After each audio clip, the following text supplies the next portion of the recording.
itu Anda mau desain internal kolomnya, itu apa? Menentukan keyboard support, keyboard distributornya, ya, itu aksesoris di kolom bagian ini. Oke.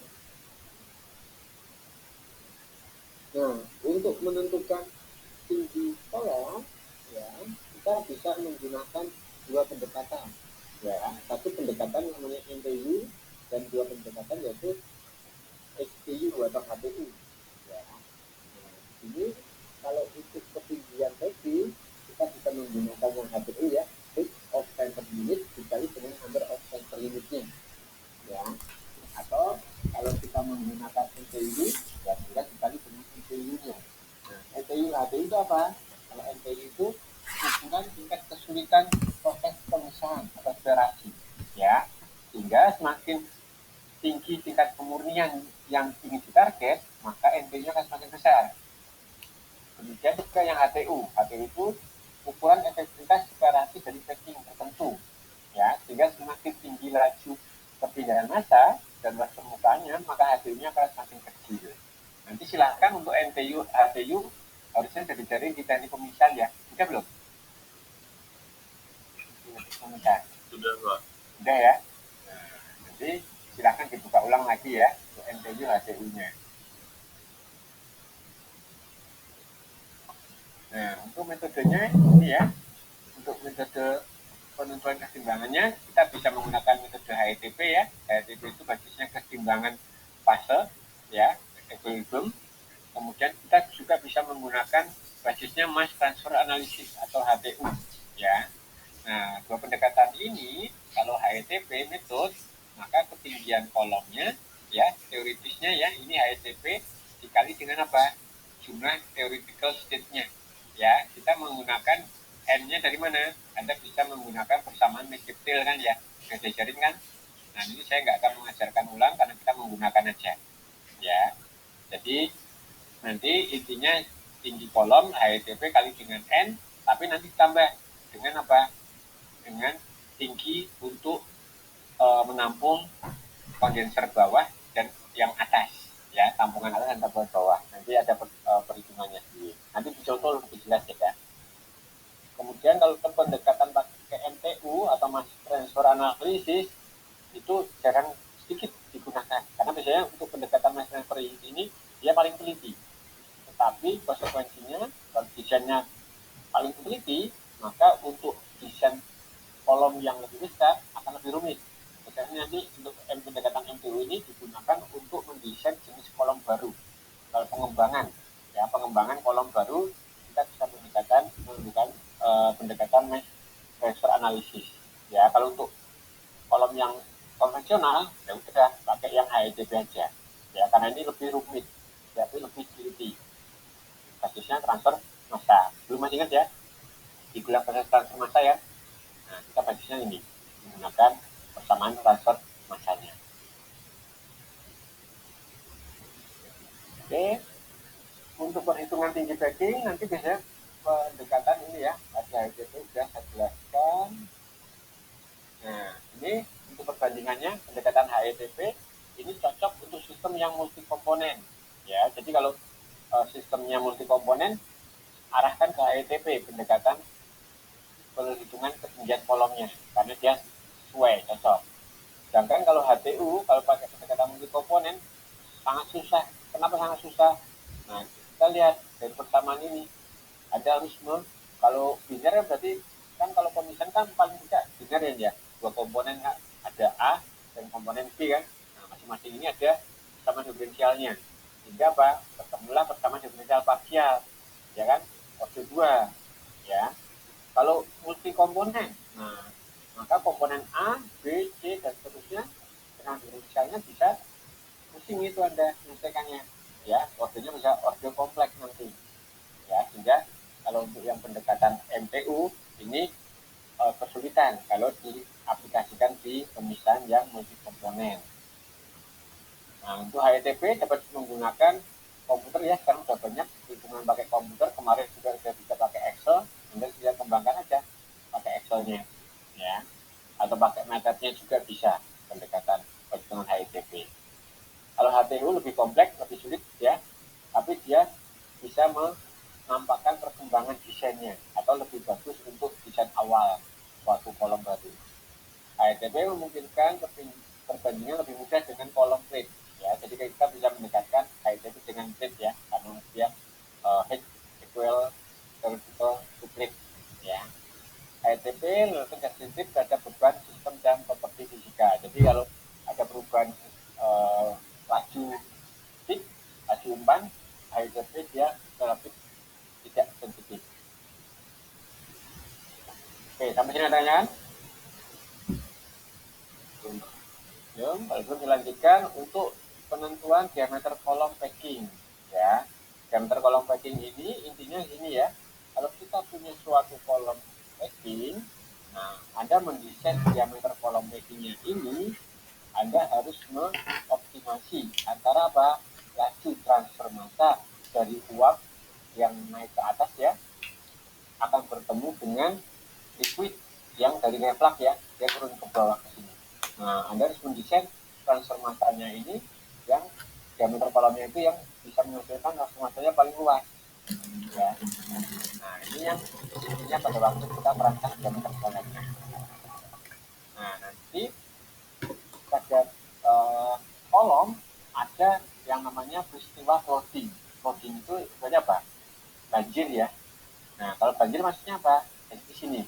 Banjir itu laju gas ya, laju gas yang dari bawah ke atas itu jauh lebih kecil dibandingkan dengan laju liquid yang dari atas ke bawah.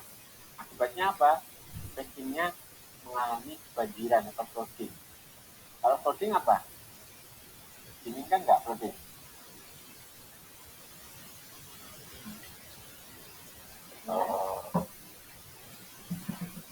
Nih, tidak. Ya, kenapa tidak? Ini ya, flooding itu seperti ini. Ya, jadi liquidnya itu membanjiri ke sini. Nah, kenapa tidak diinginkan?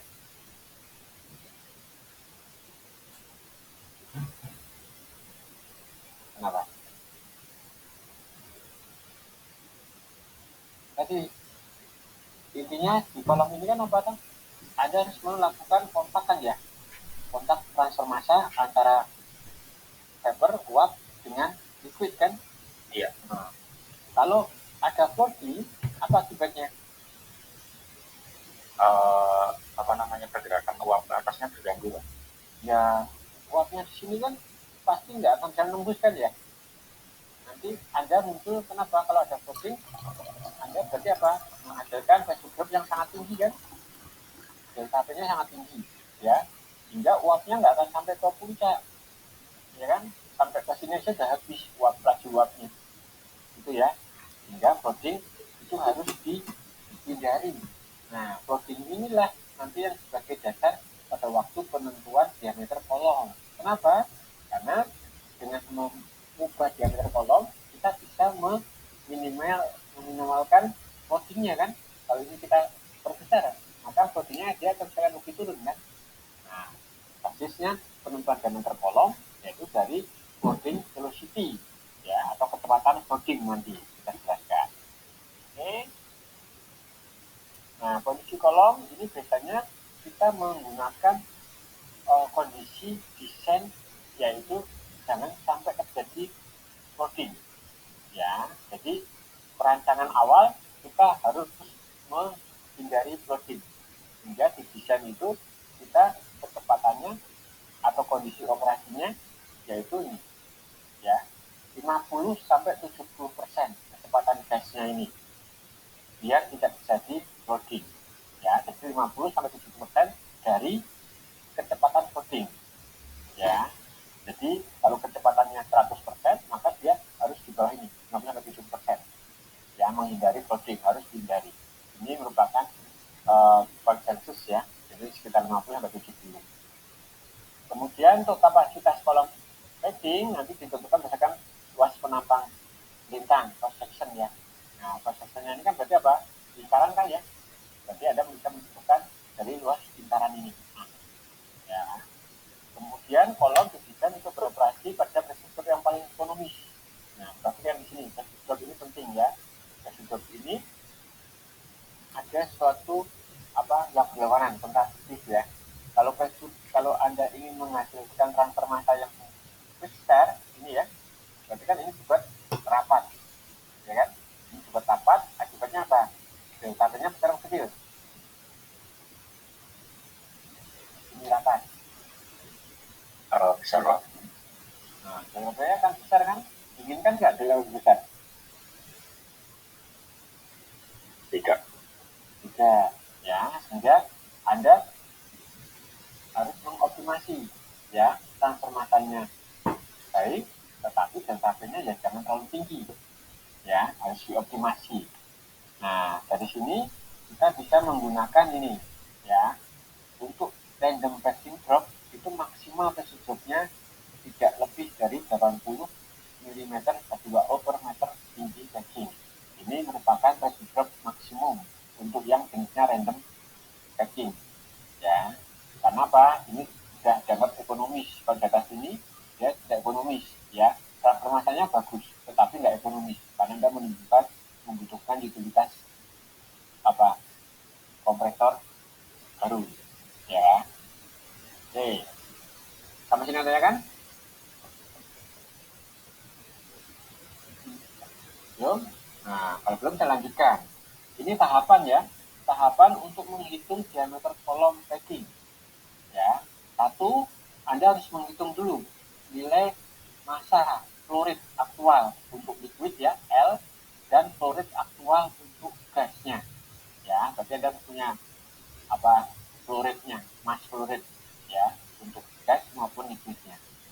Setelah itu Anda menghitung nilai superficial floating velocity atau floating velocity-nya ya atau GP-nya atau di absen ya ada buktinya dengan GP atau di absen sama aja dengan apa grafik ya Anda menentukan nilai superficial floating velocity-nya. Nah grafiknya seperti ini nanti ya. Nah dari sini kita lihat untuk dari grafik ini ya, dari grafik ini berarti Anda apa? Anda mencari nilai L kan ya, tadi apa? Mass flow rate untuk liquid ya, dibagi dengan mass flow rate untuk gas ya, dikali dengan akar densitas vapor uap dibagi dengan densitas liquidnya. Oke, ketemunya berapa? Saya ketemunya 0,1. Nah, ketemu 0,1, kemudian nanti plot ke atas. Misalnya pressure drop-nya di kolom diketahui 50 ya maka diplot ke 50 ya 50 mm water per meter packing ya satuannya ini. Nah ini ketemu. Nah kalau ketemu berarti Anda tarik ke kiri kan ya. Nah dari ke kiri ketemulah nilai sekian. Nilai sekian ini merupakan nilai ini ya, nilai G kuadrat mu pangkat 0,1 kali PP kali ini ya. Nah yang dicari apa? GP-nya kan. Ya, Anda bisa nggak cari GP-nya kalau nggak ketemu ininya? Bisa nggak?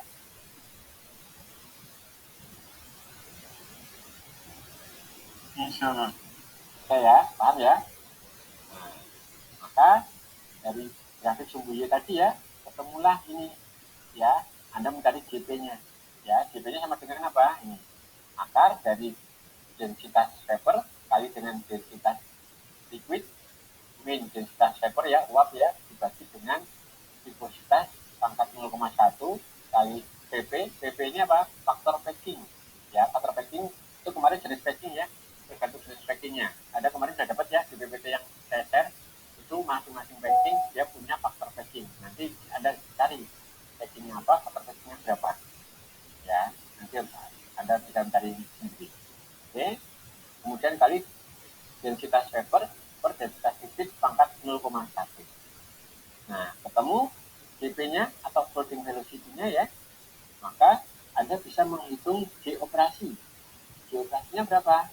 Yaitu GP kali dengan F. F ini apa? Persen gas velocity yang diizinkan. Tadi berapa F itu? Yaitu ini kisarannya antara 50 sampai 70% dari floating velocity. Ya, misalnya Anda ambil 70%, maka F-nya di sini dikali dengan 70% atau 0,7 kali dengan GP-nya. Oke.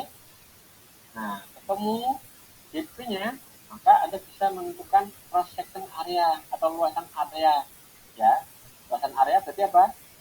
Vapor mass flow rate ya, laju massa uap dibagi dengan GP-nya, ya kan? Nah, ketemulah cross section areanya ya, G per G operatingnya di sini ya, G operating. Nah, kalau A-nya sudah ketemu, diameternya bisa nggak? Bisa kan? Karena luas sectionnya kan berarti lingkaran kan ya, karena kolom silinder kan, luas sectionnya lingkaran, luas lingkaran rumusnya apa? PR kuadrat. Seperempat PR kuadrat, skema seperempat PG kuadrat ya, seperempat PG kuadrat ya, maka B-nya sama dengan apa? Akar 4A per P kan. Nah, ketemulah diameter kolomnya. Oke, kami bisa tanyakan? Maaf mau tanya Pak, untuk penentuan GP kan tadi bisa menggunakan grafik tadi ya Pak? Ya, dari grafik. Dari grafik. Cuma dari grafik. Oh, okay. Terus kalau FP itu kan apa namanya, faktor packing itu bukannya packing itu jenisnya banyak ya Pak? Nah terus apakah grafiknya tetap satu itu atau beda packing nanti grafiknya juga beda Pak? Tetap satu. Ya, grafiknya cuma ada ini. Ya, jadi faktor packing nilainya macam-macam itu kan ya. Masukkan aja ke sini. Grafiknya cuma ada satu ini. Ya. Jadi grafik ini bisa digunakan untuk berbagai jenis packing. Oke. Baik Pak. Terima kasih. Ya, ada lagi tanya? Silakan.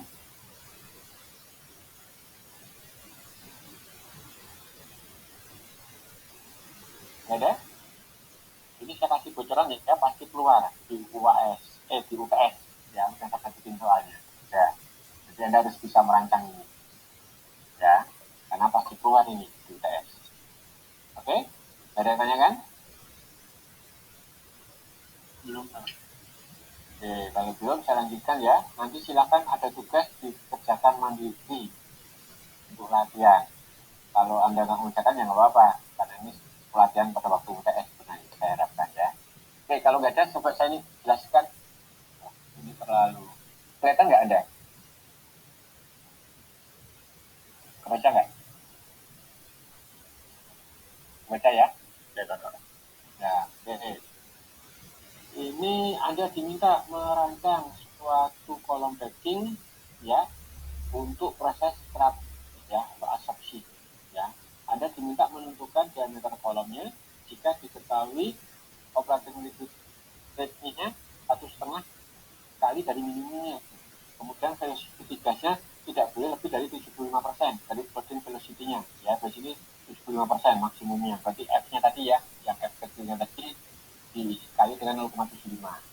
Kemudian packingnya materialnya interlock ya, keramik interlock dengan diameternya 2 in ya. Nah, solusinya apa? Solusinya sama Anda harus menghitung dulu aktual laju gas flow rate-nya dan liquid flow rate-nya ya. Ini banyak potong ya ini. Oke, potong mungkin ini aja ya, langsung ke contoh kasus perancangan aja ya, yang lebih lengkap ya. Potong. Nah, ini.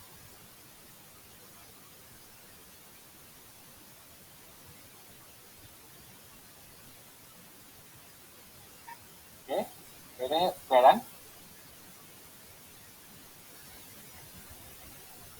Terlihat Pak. Ya. Oke, ini contoh kasusnya perancangan kolom disilasi ya untuk memisahkan NO2 dari umpan udara yang komposisinya ini 95% udara, 5% NO2 menggunakan H2O ya, dari air ya, maksudnya pemisahan dari air ya 100%. Oke. Nah, langkahnya apa? Langkah pertama, kumpulkan data dulu ya, data perancangan. Data perancangan ini kita bisa menggunakan asumsi ya, asumsinya sesuai di kasus misalnya kita basis hitungan kita 20.000 kubik feet per jam ya, basis hitungan kita 20.000 kubik feet per jam dengan komposisi ini 5% NO2 dan 95% udara kemudian absorbernya isinya water, ya, jadi penyerapnya. Jadi ini kolom packing yang digunakan untuk absorber, ya, bukan untuk disilasi, sama aja desainnya, ya. Nah, absorbernya water yang isinya 100% H2O. Oke. Kemudian T operasinya diketahui ini 600 meter Fahrenheit, tekanan operasinya 1 atm. Kemudian diketahui di soal, ya, dikasih ini tadi rasio refluksnya 1,25 atau 2,8 kali dengan rasio reflux minimum, ya, R minim, ya. Kemudian slope garis ke bawah, Anda sudah belajar di HETP kan, ya, Anda sudah bisa menghitung apa garis bottom bawahnya kan, ya, dari kemungkinan itu. Oke. Nah, di kasus ini sudah dihitung, ya, diketahui nilai slope garis bottom bawahnya yang bawah, ya, itu nilainya 3,9. Kemudian slope garis operasi yang top, yang atas, ya, top itu yang bagian atas, itu slope-nya sebesar 0,75. Oke. Kemudian diketahui densitas vapornya, ya, densitas uapnya sekian, densitas liquidnya sekian. Kemudian pressure drop-nya yang diizinkan besar ini 50 mm water per meter packing, ya. Kemudian floating velocity-nya sebesar 60%. Oke. Kemudian viscositas airnya ini diketahui. Kemudian racing ring-nya diketahui diameternya ini. Kemudian faktor packingnya untuk racing ring diketahui ini 525. Ini tadi, ya, yang packing faktor. Oke. Nah, datanya Anda sudah kumpulkan semua. Kemudian langkah berikutnya Anda menghitung, ini soalnya tadi, ya, ya, soalnya Anda sudah tahu ini sifat-sifatnya. Nah, ini racing ring-nya, ya. Kenapa dipilih racing ring? Ya, racing ring dia tahan terhadap asap, ya, kali, kemudian kekuatannya tinggi, penggunanya harganya murah, ya. Racing ring tipe ini dia paling murah. Oke, kemudian hitungannya, nah, Anda menghitung dulu nilai X1, ya. Nilai X1-nya ini Anda hitung dari apa? Kemiringan yang di bottom, ya. Nah, dari sini Anda menghitung dari kemiringan yang tadi kan ada kan, ya. Nah, slope yang garis operasi bottomnya dikali 3,9 tadi, ya, digunakan untuk menghitung X1, ya. Nah, di sini Anda bisa menghitung X1, yaitu apa? Dari sini Y1 sama dengan kemiringan H bottom kali dengan X1, ya. Nilai satunya Y1 min H bottom, ya. Y1-nya apa? Tadi fraksinya kan, ya. Fraksinya tadi kan 5% kan? 5% kan, ya. Berarti 5% itu berapa? 0,05, ya, kali dengan NO2 per 3,9 hingga X1-nya ketemu. Oke. Ketemu X1-nya, Anda menghitung Y2-nya di paper sisa, ya, di uap sisanya. Asumsinya tadi soal tadi apa? Gas ketrat di dalam packing yaitu sebesar 90%. Hingga sisanya berapa? Tinggal 10%, ya kan?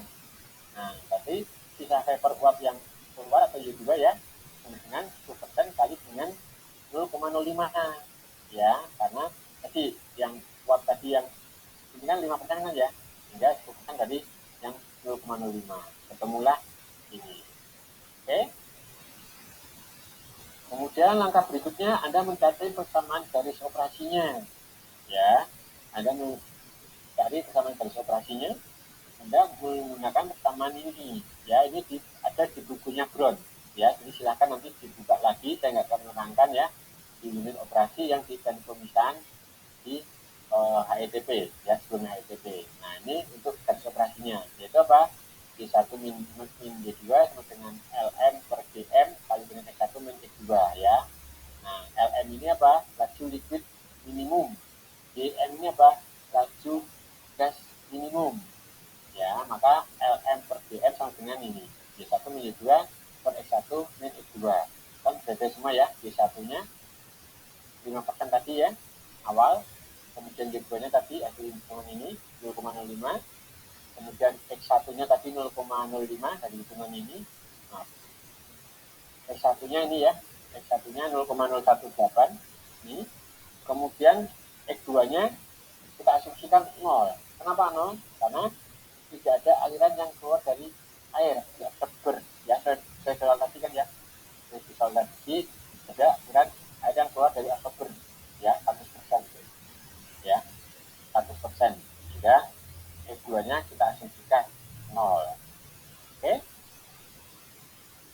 Sampai sini tanyakan?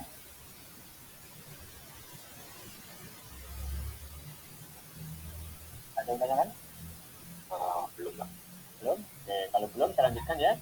Nah, di sini sehingga Anda bisa mengetahui LM per DM. Ya, rasio, ini masih sudah bentuk rasio. LM per DM-nya yaitu 3,5. Ya, LM apa? Flow rate liquid minimum. GN flow rate gas minimum. Ya. Nah, ketemu ini Anda harus bisa menentukan apa? Persamaan ini volume molarnya. Anda harus mencari volume molarnya. Volume molar dari udaranya. Ya. Nah, kalau Anda bisa mencari volume molarnya, Anda harus bisa menggunakan persamaan EOS-nya ya, persamaan keadaannya. Kita mengasumsikan mengikuti persamaan gas ideal. Ya, maka Anda dari sini tinggal dimasukkan ya. Nah, ini suhunya berarti 0 ya. Nah, suhunya 0, maka dari persamaan gas ideal, volume molarnya ini. Ya, ketemu volume molarnya dari ini, saudara. Oke. Kemudian Anda tadi baru ketemu rasio LM per DM ya. Nah, langkah berikutnya Anda mencari GM. Nah, berapa GM-nya? Ya, GM-nya berarti apa? Storage-nya tadi di basis hitungan kita 20.000 kan ya. Kubik per jam. Loh, kubik per jam kali dengan 0,3 span. Ya. Nah, ini tadi sama dengan ini. Ya. Oke. Kemudian setelah flow rate-nya baru Anda bisa menghitung GM-nya ya. GM itu tadi flow rate massanya ya. Ini GM itu flow rate massa. Berarti apa? Flow rate dikali dengan apa?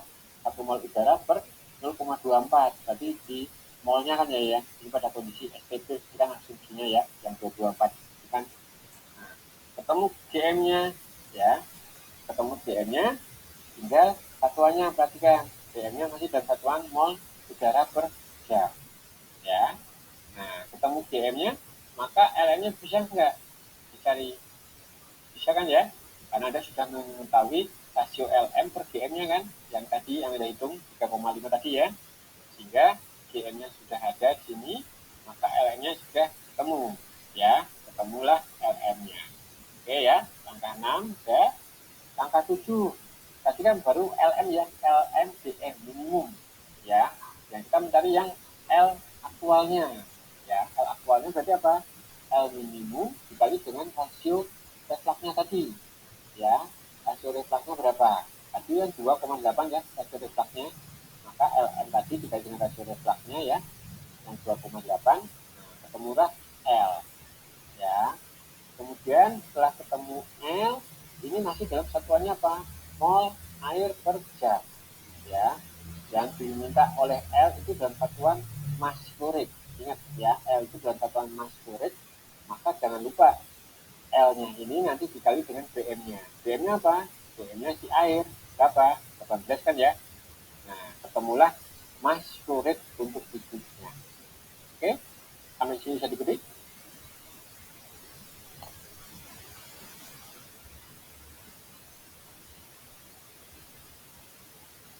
Untuk saya bisa Pak. Yang lain silakan. Bisa? Bisa. Oke. Perhatikan ya, karena ini nanti di ujian pasti keluar ini.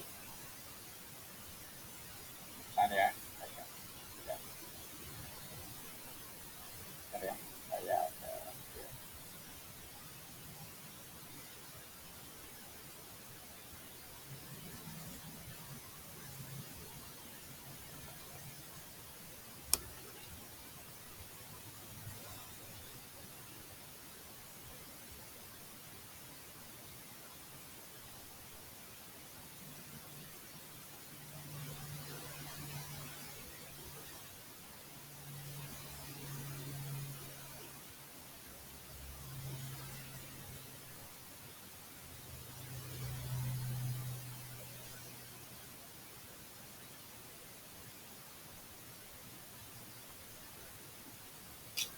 Oke, sudah bisa mengikuti semua ya.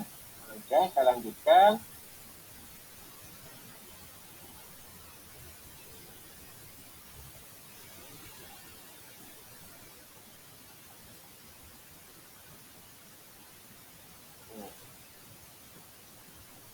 langkah berikutnya, yaitu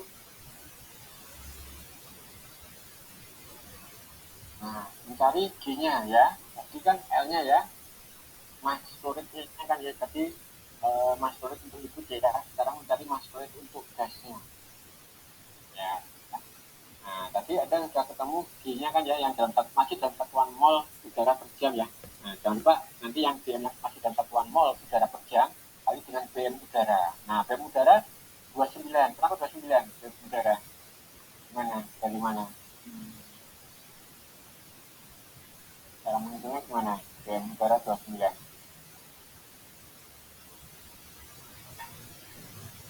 Yang menjawab? Rata-rata campuran gasnya bukan? Ya, dari asumsinya udara tadi mengandung apa? 79% N2 kan ya, dan 21% O2 kan ya. Nah, sehingga tinggal dibagi BM nitrogen itu berapa? 14 kali 2 kan? Dikali dengan 0,79 kan? Nanti ditambah dengan BM oksigen berapa? 16 kali 17. Ya, 16 kali 2. Oksigen 16 kali 2 kan? Nanti dikali dengan tadi 0,21 ya, sehingga diperolehlah BM rata-rata untuk udara itu sebesar 29 gram per mol ya. Dari situ ya, kita menggunakan asumsi udara komponennya 79 N2 dan 21 O2. Oke, nah ketemu BM udaranya ini. Nah, sehingga Anda ketemu mass flow rate untuk gasnya tadi. Oke, nah langkah berikutnya apa? Anda mencari sumbu X pada waktu menghitung floating rate-nya ya. Sumbu X-nya berarti apa ya Pak? L per G kan kali dengan densitas vapor per densitas liquid ya, pangkat setengah atau kali dengan akar ya. Nah, ini masukkan semua ada semua ya. L-nya ada, G-nya ada, densitas vapornya ada, densitas liquidnya ada kan. Tinggal masukkan, ketemu angkanya di sini ya, L per G-nya berapa. Nah, dari hasil hitungan 0,1982 ya, ini berarti ada ini 0,19 berarti mana? Kita sini kan ya, mendekati 1 kan ya.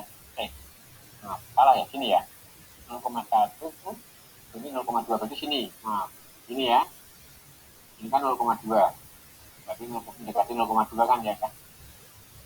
Ini ya, sini tarik ke atas ya. Besok silakan bawa penggaris ya, dan bawa grafik seperti ini ya. Saya nggak akan mengambilkan di soal ya, Anda bawa sendiri grafik seperti ini pasti diperlukan, dan nggak boleh pakai laptop ya. Jadi silakan cari yang lebih jelas, misalnya yang di buku saya kurang jelas, cari di bukunya Brown ada ya, cari di bukunya Brown juga ada, silakan nanti cari mana yang jelas. Oke ya, bebas. Nah, ini tarik ke atas ya, tadi berapa? Delta P-nya 50 kan ya. Nah, Delta P-nya tadi 50. Nah, sehingga tarik ke sini. Nah, kita tarik ke kiri ya. Ketemulah sumbu Y-nya. Sumbu Y-nya sebesar ini. 0,038 ya, saat ini. Nah, ketemu Y-nya, Anda diminta mencari GP-nya kan ya. Nah, GP-nya udah tadi ini, masukkan ini ya. Nah, ketemulah GP-nya ya. Oke, bisa diikuti? Bisa, Pak. Ya, setelah itu Anda menghitung G operasinya ya. Tadi ini ya, ketemu GB-nya ya, ketemu GB-nya, kemudian yang lewat juga ya. Nah, intinya ini ya, tadi ada ketemu G operasi GB ini ya, ketemu GB operasi. Jangan lupa tadi kali dengan apa F-nya kan ya, F-nya tadi ngambilnya berapa? 75% ya. Berarti dikali dengan yang ketemunya GB-nya berapa? Jangan lupa kali dengan 0,75%, 0,75 ya. Karena tadi di kasus tadi dijelaskan bahwa F-nya sebesar 75% ya. Nah, tapi dioperasinya ketemu ini. Oke. Nah, ketemu dioperasi maka kita bisa menghitung luas cross section areanya itu apa? D per dioperasi ya. Nah, ini ketemu ya, tadi G-nya, tadi gasnya ya. Ini dioperasinya ya, sehingga ketemu cross section areanya sebesar ini. Nah, cross section areanya ketemu, maka tinggal menghitung diameternya ya, diameter kolomnya ketemu ini. Nah, ketemulah diameter kolomnya ini. Oke, kamu bisa ditanyakan?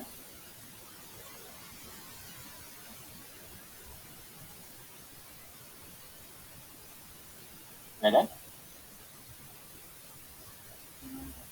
Oke, kalau belum saya lanjutkan untuk langkah berikutnya. Tadi diameter kolom sudah selesai ya.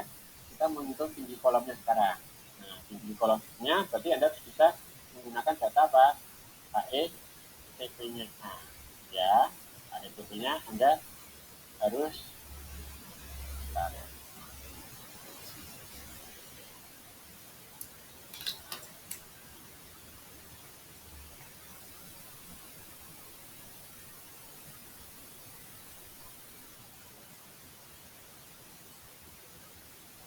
Bentar ya.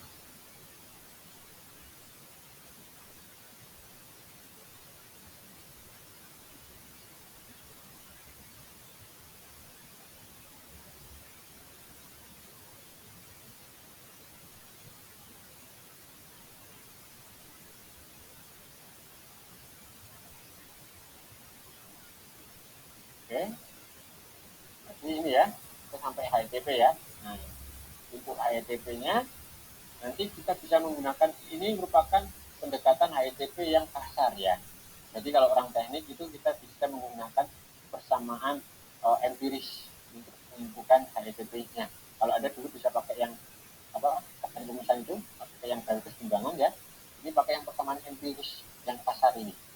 Ya, itu apa? HETP sama dengan 100 dibagi dengan A. Ini A-nya apa? Surface reactor setting ya. Nah, luas permukaan setting ditambah dengan 0,33 ya.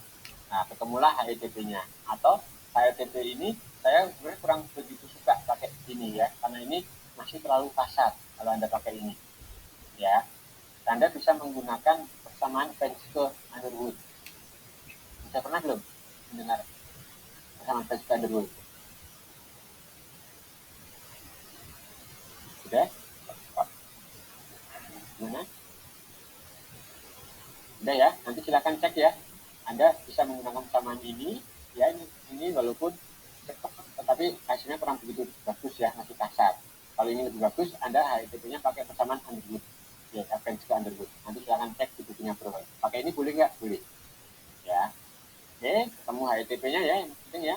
Anda ketemu HETP-nya, silakan nanti disebutkan satuannya ya.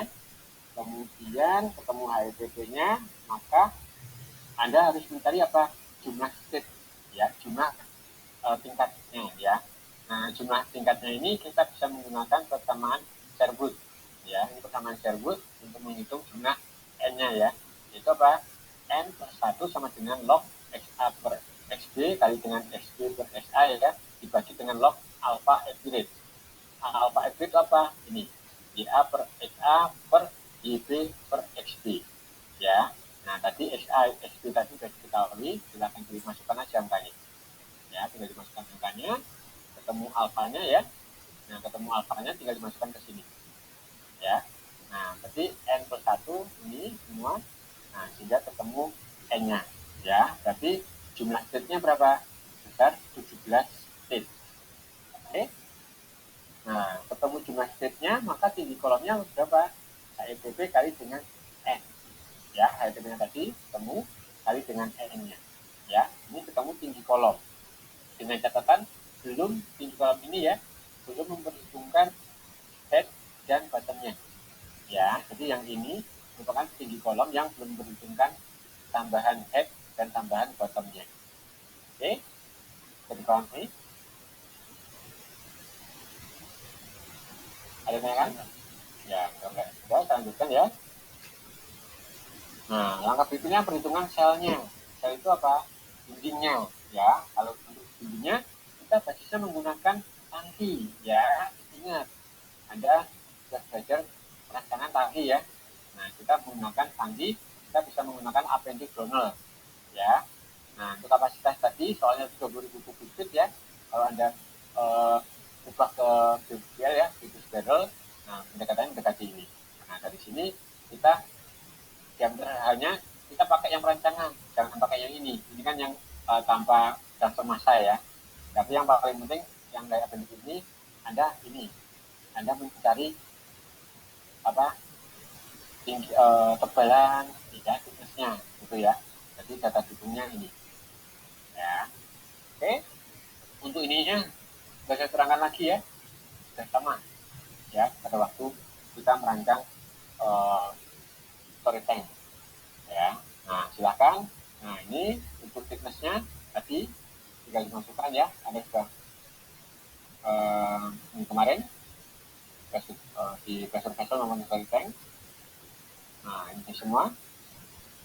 Oke, kemudian ya nanti di ujian nggak sampai ke sini ya, kita nggak sampai ke sini ya. Tadi yang paling penting ini ya, tadi set tadi tinggi kolom tadi kan baru sini ada menghitungnya ya. Nah, ini ada tinggal tambahkan tinggi headnya dan tinggi bottomnya ya. Dari mana? Dari gambar ini ya. Besok pada waktu Anda project baru Anda memberikan seperti ini. Oke, sampai sini tanyakan. Maaf Pak, berarti untuk yang ujian besok kita cuma sampai menentukan tinggi kolomnya itu aja kan Pak? Tidak ya, termasuk. tinggi kolom tidak termasuk head sama bottomnya. Baik, waktunya nggak akan cukup soalnya terlalu lama nanti. Untuk UTS-nya soalnya 2 ya, jadi silakan belajar. Ya, satu pasti perancangan yang special ya, tangki, satu lagi perancangan yang packing kolom, udah itu aja. Oke, open book nggak boleh buka laptop ya, jadi silahkan cari textbook atau Anda copy terserah bebas, dan pakai kalkulator, nggak boleh pakai HP. Kemudian tadi grafik tadi yang grafik di sama plotting ya, bagian velocity-nya silahkan di bawah sendiri ya. Oke, ada yang tanyakan ke sini? Aman Pak, tidak ada. Ada yang lain?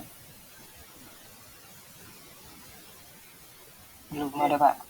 Kalau belum ada, ini nanti saya share ke salah satu mahasiswa ya, ke kelas Anda, nanti belajar, silakan.